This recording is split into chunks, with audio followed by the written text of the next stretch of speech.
Alright, guys. So here it is, the long-awaited Godzilla Owl House 3, the end of the trilogy. After seeing how well 1 and 2 did, I was like, fuck it, I'll make it a trilogy. And here we are at Godzilla Owl House 3. So Godzilla and Owl House 3 is like, I guess you could say this is set like a month before the events of Season 3, where we get to Thanks to Them. As you know, this is set during the nebulous months in between Season 2 and 3, like the several month nebulous timeline for the two. Anyway, so let's talk about it. So, like I said, this is set the month prior to the events of Season 3. And in here, after Belos had taken over Megalon, he had more or less slunk off. But, however, during his time, he had basically taken over Megalon's body.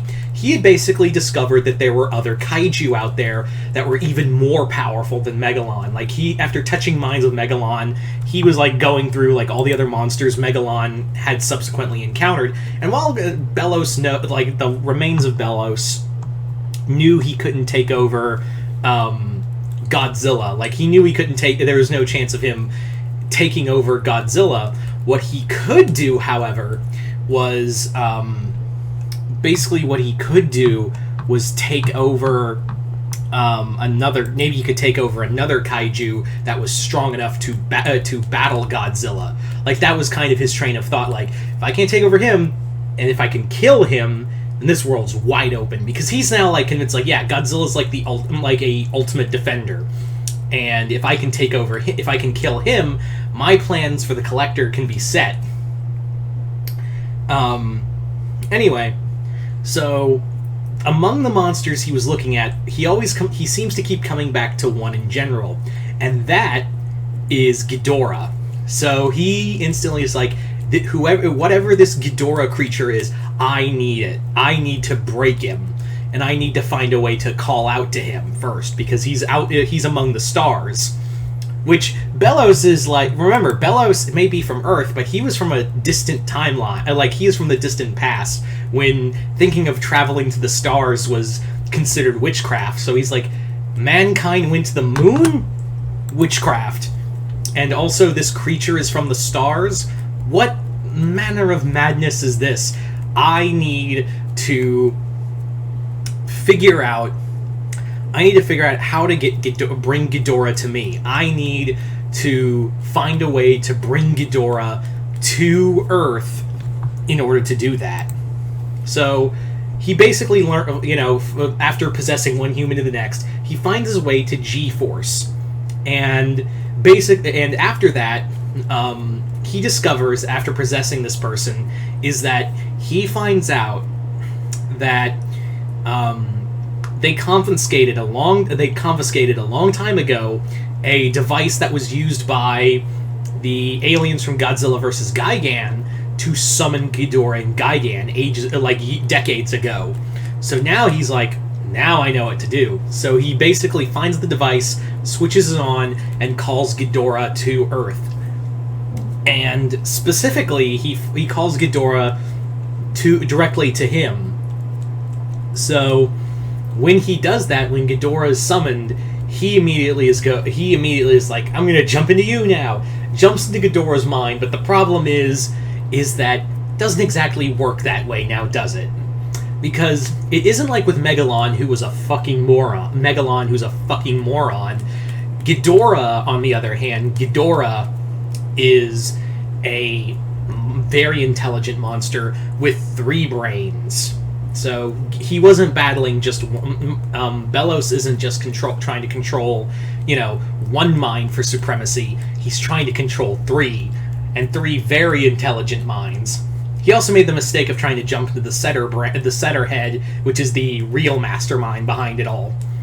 So what happens is that when he's trying to take over Ghidorah overpowers him, and he's like, oh shit. So Ghidorah Ghidorah battles back at him, but also, like, he manages to steal away, like, a lot of the abilities that Belos has in his non-corporeal form. So now Ghidorah is, like, amped up. And now Belos is Ghidorah's prisoner instead of the other way around.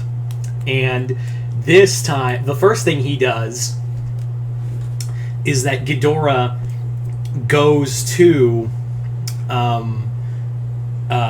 Luz's hometown to wreck it.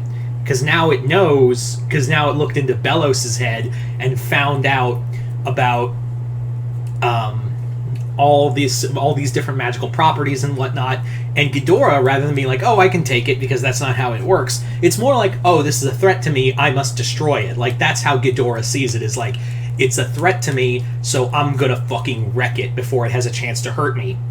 So that's what Ghidorah does, is he travels to